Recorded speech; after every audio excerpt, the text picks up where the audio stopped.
ಈ ವಿಡಿಯೋದಲ್ಲಿ ಭಾರತೀಯ ಪಶುಪಾಲನಾ ನಿಗಮ್ ಲಿಮಿಟೆಡ್ ಅವರ ಸೆಲೆಕ್ಷನ್ ಪ್ರೋಸೆಸ್ ಏನಿರುತ್ತೆ, ಅಪ್ಲಿಕೇಶನ್ನ ಹೇಗೆ ಹಾಕ್ಕೋಬೇಕು, ಇಂಟರ್ವ್ಯೂ ಎಷ್ಟು ಮಾರ್ಕ್ಸಿಗೆ ಇರುತ್ತೆ, ಏನೇನು ಕೇಳ್ತಾರೆ, ಹೇಗೆ ಹೋಗಬೇಕು, ಇದೆಲ್ಲದ್ರ ಬಗ್ಗೆ ಡೀಟೇಲ್ಸ್ನ ತಿಳಿಸ್ಕೊಡ್ತೀನಿ.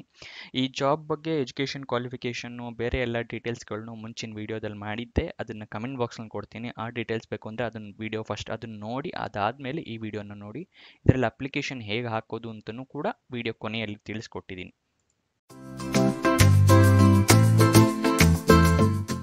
ನಮಸ್ಕಾರ ವೀಕ್ಷಕರೇ, ವಿಡಿಯೋಗೆ ಸ್ವಾಗತ. ಈ ಚಾನಲ್ನ ಸಬ್ಸ್ಕ್ರೈಬ್ ಮಾಡಿಲ್ಲ ಅಂದರೆ ಸಬ್ಸ್ಕ್ರೈಬ್ ಮಾಡಿ ಹಾಗೂ ಪಕ್ಕದಲ್ಲಿರೋ ಬೆಲ್ ಐಕನ್ನ ಪ್ರೆಸ್ ಮಾಡಿ. ವಿಡಿಯೋನ ಶುರು ಮಾಡೋಣ. ಅಪ್ಲಿಕೇಶನ್ ಪ್ರೋಸೆಸ್ ಏನಿರುತ್ತೆ ಅಂತ ಹೇಳಿದ್ರೆ, ನಿಮಗೆ ಅಪ್ಲಿಕೇಶನ್ ಲಿಂಕ್ ಬೇಕಾಗುತ್ತೆ, ವೆಬ್ಸೈಟ್ನ ಲಿಂಕ್, ಅದನ್ನು ಕಮೆಂಟ್ ಬಾಕ್ಸ್ನಲ್ಲಿ ಮತ್ತು ವಿಡಿಯೋ ಡಿಸ್ಕ್ರಿಪ್ಷನಲ್ಲಿ ಕೊಟ್ಟಿರ್ತೀನಿ. ಅಲ್ಲಿಂದ ಕ್ಲಿಕ್ ಮಾಡಿ ನೀವು ಆನ್ಲೈನ್ ಮುಖಾಂತರ ಹಾಕ್ಕೋಬೇಕು. ಆನ್ಲೈನ್ ಮುಖಾಂತರ ಇಲ್ಲಿ ಏನೇನು ಪ್ರೋಸೆಸ್, ಅಪ್ಲಿಕೇಶನ್ ಪ್ರೋಸೆಸ್ ಅಂತ ತೋರಿಸಿದ್ದಾರೆ, ಅದನ್ನು ನಿಮಗೆ ತಿಳಿಸ್ಕೊಡ್ತೀನಿ ನೋಡಿ. ನೀವು ವೇಕೆನ್ಸಿ ಅಫಿಷಿಯಲ್ ನೋಟಿಫಿಕೇಶನ್ PDF ಇರುತ್ತಲ್ಲ, ಅದನ್ನು ಡೌನ್ಲೋಡ್ ಮಾಡ್ಕೊಳ್ಳಿ. ಅದನ್ನು ನಾನು ವಿಡಿಯೋ ಡಿಸ್ಕ್ರಿಪ್ಷನಲ್ಲಿ ಟೆಲಿಗ್ರಾಮ್ ಚಾನಲ್ ಲಿಂಕ್ ಕೊಟ್ಟಿನಿ, ಅಲ್ಲಿಂದ ಕ್ಲಿಕ್ ಮಾಡಿ ನೀವು ಡೌನ್ಲೋಡ್ ಮಾಡ್ಕೊಳ್ಳಿ. ಅದನ್ನು ಪೂರ್ತಿಯಾಗಿ ಓದಿ. Terms and condition, check all the information, ಎಲ್ಲ ಇನ್ಫಾರ್ಮೇಷನನ್ನು ಫಸ್ಟ್ ಓದಿ ತಿಳ್ಕೊಳ್ಳಿ. ಅದು ಹಿಂದಿಲಿದೆ, ನಾನು ಟ್ರಾನ್ಸ್ಲೇಟ್ ಮಾಡಿ ಇಂಗ್ಲೀಷ್ನಲ್ಲಿ ಕನ್ವರ್ಟ್ ಮಾಡಿ ಹಾಕಿಕೊಟ್ಟಿದ್ದೀನಿ. ಅದನ್ನು ಡೌನ್ಲೋಡ್ ಮಾಡ್ಕೊಳ್ಬೇಕು ಅಂದರೆ. ಅದಾದ ನಂತರ ಅಪ್ಲಿಕೇಶನ್ ಹಾಕೋಕ್ಕಿಂತ ಮುಂಚೆ ಸ್ಕ್ಯಾನಡ್ ಪಾಸ್ಪೋರ್ಟ್ ಸೈಜ್ ಫೋಟೋ ಮತ್ತು ನಿಮ್ಮ ಸಿಗ್ನೇಚರ್, ಇದೆರಡು ಫೋಟೋನ ಹೊಡೆದು ಇಟ್ಕೊಳ್ಳಿ. ಅದು ಪಾಸ್ಪೋರ್ಟ್ ಫೋಟೋ 6 ತಿಂಗಳಿಗಿಂತ ಮುಂಚಿಂದ ಆಗಿರಬಾರ್ದು, 6 ತಿಂಗಳು ಒಳಗಿರಬೇಕು ಆ ಫೋಟೋ ತೆಗೆಸಿರೋ ಡೇಟ್. ಓಕೆನಾ? ಮತ್ತು ಸಿಗ್ನೇಚರು ಅದನ್ನು ಒಂದ್ಸಲಿ ಫೋಟೋ ತೆಗೆದಿಟ್ಕೊಳ್ಳಿ. ಎಲ್ಲ ಇನ್ಫಾರ್ಮೇಷನ್ನು ನೀವು ಫಿಲಪ್ ಮಾಡಬೇಕು ಆನ್ಲೈನಲ್ಲಿ, ಯಾವ ಕಾಲಮನ್ನು ಖಾಲಿ ಬಿಡಬಾರ್ದು. ಅಪ್ಲಿಕೇಶನ್ ಫೀಸ್ನ ನೀವು ಯಾವುದಾದ್ರೂ ಕಾರ್ಡ್ ಮುಖಾಂತರ, ಯಾವುದಾದ್ರೂ ಬ್ಯಾಂಕಿನ ಕ್ರೆಡಿಟ್ ಕಾರ್ಡ್ ಅಥವಾ ಡೆಬಿಟ್ ಕಾರ್ಡ್ ಮುಖಾಂತರ ಪೇ ಮಾಡಬೇಕು, ಅಥವಾ UPI ಮುಖಾಂತರ ಅಥವಾ ನೆಟ್ ಬ್ಯಾಂಕಿಂಗ್ ಮುಖಾಂತರ ಪೇ ಮಾಡಬೇಕಾಗತ್ತೆ. ಅದಾದ ನಂತರ ಅಪ್ಲಿಕೇಶನ್ ಫೀಸ್ ಪೇ ಆದಮೇಲೆ ನಿಮ್ಮ ಹತ್ರ ಒಂದು ಕಾಪಿ ಇಟ್ಕೊಳ್ಳಿ, ಅದನ್ನು ನಿಮ್ಮ ರೆಫರೆನ್ಸ್ಗೆ. ಅದನ್ನೇ ಇಲ್ಲಿ ಹೇಳ್ತೀರ ನೋಡಿ.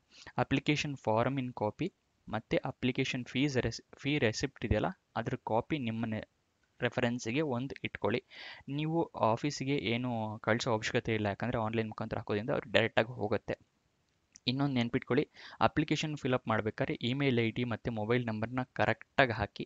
ಇಲ್ಲ ಅಂತ ಹೇಳಿದರೆ ಅವರು ನಿಮ್ಮ ಸೆಲೆಕ್ಷನ್ ಆದಮೇಲೆ ನಿಮ್ಮ ಇಮೇಲ್ ID ಕಳಿಸ್ತಾರೆ, ಅದಕ್ಕೋಸ್ಕರ. ಇಲ್ಲಾಂದರೆ ತಪ್ಪಾಗಿ ಹಾಕಿದರೆ ಅವ್ರು ಕಳ್ಸೋಕ್ಕಾಗೋದಿಲ್ಲ.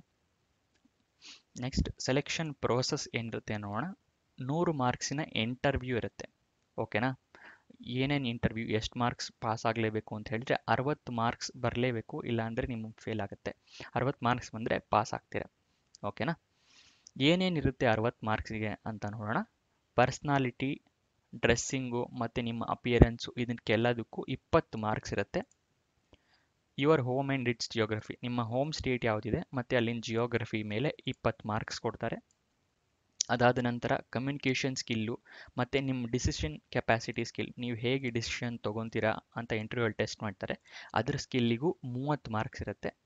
ನಾಲೆಡ್ಜ್ ಅಬೌಟ್ BPNL, ಭಾರತೀಯ ಪಶುಪಾಲನಾ ನಿಗಮ್ ಲಿಮಿಟೆಡ್, ಅವರು ಅದ್ರ ಬಗ್ಗೆ ಇನ್ಫಾರ್ಮೇಷನ್ನ ಕೇಳ್ತಾರೆ. ಅದ್ರ ಬಗ್ಗೆ ನಿಮಗೆ ಎಷ್ಟು ನಾಲೆಡ್ಜ್ ಇದೆ ಅದ್ರ ಮೇಲೆ ನಿಮಗೆ ಮಾರ್ಕ್ಸ್ ಕೊಡ್ತಾರೆ. ಅದಕ್ಕೆ 10 ಮಾರ್ಕ್ಸ್ ಇರುತ್ತೆ, 10 ಪಾಯಿಂಟ್ಸ್. ಇಲ್ಲಿ ಮಾರ್ಕೆಟಿಂಗ್ ಆ್ಯಂಡ್ ಸೇಲ್ಸ್ಗೆ 10 ಮಾರ್ಕ್ಸ್ ಇರುತ್ತೆ. ಓಕೆನಾ? ನೆಕ್ಸ್ಟ್ ನೀವು ಒಂದು ಟಾಪಿಕನ್ನು ಕೇಳ್ತಾರೆ, ಅದ್ರ ಬಗ್ಗೆ ಹೇಳಬೇಕಾಗುತ್ತೆ ಅಥವಾ ಬರೀಬೇಕಾಗುತ್ತೆ. Issues of Lord Shiva in ಬುದ್ಧಿಸಮಲ್ಲಿ ಲಾರ್ಡ್ ಶಿವ ಏನೇನು ಇಶ್ಯೂಸ್ ಇತ್ತು ಅಂತ ಹೇಳಿ ಅದ್ರ ಬಗ್ಗೆ ಕೇಳ್ತಾರೆ. ಅದಕ್ಕೆ 10 ಮಾರ್ಕ್ಸ್ ಇರುತ್ತೆ. ಇದಿಷ್ಟು ಇಂಟರ್ವ್ಯೂನಲ್ಲಿ ಕೇಳೋದಕ್ಕೆ ಏನೇನು ಕೇಳ್ತಾರೆ, ಎಷ್ಟು ಮಾರ್ಕ್ಸ್ಗಳಿರುತ್ತೆ ಅಂತ. ಈಗ ನಿಮಗೆ ಅಪ್ಲಿಕೇಶನ್ ಹೇಗೆ ಹಾಕಬೇಕು ಅಂತ ತೋರಿಸ್ಕೊಡ್ತೀನಿ. ನಾನು ನಿಮಗೆ ವಿಡಿಯೋ ಡಿಸ್ಕ್ರಿಪ್ಷನ್ನಲ್ಲಿ ಮತ್ತು ಕಮೆಂಟ್ ಬಾಕ್ಸ್ನಲ್ಲಿ ಲಿಂಕ್ ಕೊಟ್ಟಿನಲ್ಲ ಅಪ್ಲಿಕೇಶನಿಂದು, ಅದನ್ನು ಕ್ಲಿಕ್ ಮಾಡಿದಾಗ ಈ ಥರ ಒಂದು ಪೇಜ್ ಓಪನ್ ಆಗುತ್ತೆ. ಇಲ್ಲಿ ನೀವು ಯಾವ ಜಾಬಿಗೆ ಹಾಕಿದ್ದೀರಾ ಅದನ್ನು ಸೆಲೆಕ್ಟ್ ಮಾಡಿ. ಇಲ್ಲಿ ರಘು ಉದ್ಯಮ್ ವಿಕಾಸ್ ಅಧಿಕಾರಿ ಆದರೆ ಇದು, ವಿಕಾಸ್ ಸಹಾಯಕ್ ಆದರೆ ಇದು. ಇಲ್ಲಿ ಫೀಸ್ ತೋರಿಸುತ್ತೆ. ಓಕೆನಾ? 999, ಸಹಾಯಕ ಆದರೆ 826. ಅದಾದ ನಂತರ ಇಲ್ಲಿ ನಿಮ್ಮ ಹೆಸರನ್ನು ಹಾಕಬೇಕಾಗತ್ತೆ. ನಿಮ್ಮ ಹೆಸರು ಇವಾಗ ಜಸ್ಟ್ ಗಣೇಶ್ ಅಂತ ಅಂದ್ಕೊಳ್ಳಿ, ನಿಮ್ಮ ಹೆಸರು ಗಣೇಶ್ ಅಂತ ಹಾಕಬೇಕು. ಇಲ್ಲಿ ನಿಮ್ಮ ಫೋನ್ ನಂಬರು ಈ ಥರ ಫೋನ್ ನಂಬರ್ ಹಾಕಿ. ಇಲ್ಲಿ ನಮ್ಮ ತಂದೆಯ ಹೆಸರು ಶಿವ, ಇಲ್ಲಿ ನಿಮ್ಮ ತಂದೆಯ ಮೊಬೈಲ್ ನಂಬರ್ ಹಾಕಬೇಕಾಗತ್ತೆ. ಇಲ್ಲಿ ನಿಮ್ಮ ಡೇಟ್ ಆಫ್ ಬರ್ತ್. ಓಕೆನಾ? ಜಸ್ಟ್ ರೆಫರೆನ್ಸಿಗೆ ಒಂದು ರ್ಯಾಂಡಮ್ ನಂಬರ್ ಹಾಕ್ತಾಯಿದ್ದೀನಿ, ನೀವು ಕರೆಕ್ಟಾಗಿ ಹಾಕ್ಕೊಳ್ಳಿ. ಓಕೆನಾ? ನಿಮ್ಮ ಕರೆಕ್ಟಾಗಿರಬೇಕು, ಡೇಟ್ ಆಫ್ ಬರ್ತು, ಡೀಟೇಲ್ಸು ಎಲ್ಲದನ್ನು. ಇಲ್ಲಿ ನಿಮ್ಮ ಇಮೇಲ್ ID, ಇದು ಕರೆಕ್ಟಾಗಿ ಹಾಕ್ಕೊಳ್ಳಿ, ಯಾಕಂದರೆ ನಿಮಗೆ ಸೆಲೆಕ್ಷನ್ ಆದರೆ ಇದೇ ಮೇಲ್ ಐ ಡಿಗೆ ನಿಮಗೆ ವಾಪಸ್ ಕನ್ಫರ್ಮೇಷನ್ ಬರುತ್ತೆ. ಅದಾದ ನಂತರ ಅಡ್ರೆಸ್ಸು ಇಲ್ಲಿ ಎಷ್ಟನೇ ಕ್ರಾಸು, ಈಗ ಫಸ್ಟ್ ಕ್ರಾಸ್ ಅಂತ ಅಂದ್ಕೊಳ್ಳಿ. ನಿಮ್ಮ ಅಡ್ರೆಸ್ ಫಸ್ಟ್ ಕ್ರಾಸ್ ಗದಗ್, ಈ ಥರ ಜಸ್ಟ್ ಒಂದು ರೆಫರೆನ್ಸಿಗೆ ಹಾಕ್ತಾಯಿದ್ದೀನಿ. ನಿಮ್ಮದು ಯಾವ ಸ್ಟೇಟು? ಕರ್ನಾಟಕ. ಇಲ್ಲಿ ಯಾವ ಡಿಸ್ಟಿಕ್ಕಿಗೆ ಬರುತ್ತೆ? ಬೀದರ್, ಗದಗ, ತೆಹಶೀಲ್. ಗದಗಲ್ಲಿ ಯಾವ ತಾಲೂಕು?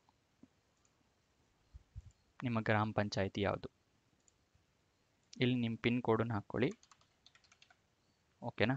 ಇಲ್ಲಿ ನಿಮ್ಮ ಫೋಟೋ, ನಾನು ಪಾಸ್ಪೋರ್ಟ್ ಸೈಜ್ ಫೋಟೋ ಹೇಳಿದ್ನಲ್ಲ ಅದನ್ನು ಹಾಕ್ಕೊಳ್ಳಿ. ಇಲ್ಲಿ ಅದು 100 KB ಒಳಗಡೆ ಇರೋ ಥರ ಸೇವ್ ಮಾಡಿ ಇಟ್ಕೊಳ್ಳಿ ಮೊಬೈಲ್ನಲ್ಲಿ.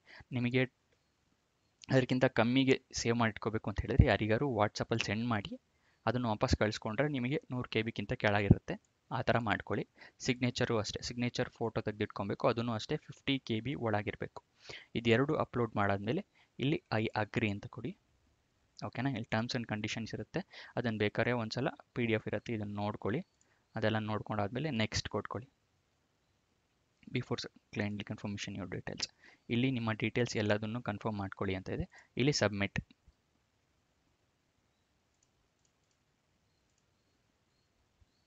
ಇಲ್ಲಿ ಅಟ್ಯಾಚ್ ಮಾಡಬೇಕಲ್ಲ. ಸಬ್ಮಿಟ್ ಕೊಟ್ಟ ನಂತರ ಈ ಥರ ಒಂದು ಪೇಜ್ ಓಪನ್ ಆಗುತ್ತೆ. ಇಲ್ಲಿ ನಿಮ್ಮ ಮೊಬೈಲ್ ನಂಬರಿಗೆ OTP ಬಂದಿರುತ್ತೆ, ಆ OTPನ ಟೈಪ್ ಮಾಡಿ ನೆಕ್ಸ್ಟ್ ಕೊಡಿ. ಇದಿಷ್ಟು ಅಪ್ಲಿಕೇಶನ್ ಹೇಗೆ ಹಾಕೋದು ಅನ್ನೋದರ ಪ್ರೋಸೆಸ್ಸು. ಇಷ್ಟೆಲ್ಲ ವಿಡಿಯೋ ತಿಳಿಸ್ಕೊಟ್ಟಿದ್ದೀನಿ ನಿಮಗೆ, ಅದಕ್ಕೋಸ್ಕರ ಈ ವಿಡಿಯೋಗೊಂದು ಲೈಕ್ ಕೊಡಿ ಹಾಗೂ ಫ್ರೆಂಡ್ಸ್ ಯಾರಾದರೂ ಜಾಬ್ ಹುಡುಕ್ತಾ ಇದ್ದಾರೆ ಅಂದರೆ ಈ ವಿಡಿಯೋನ ಶೇರ್ ಮಾಡಿ.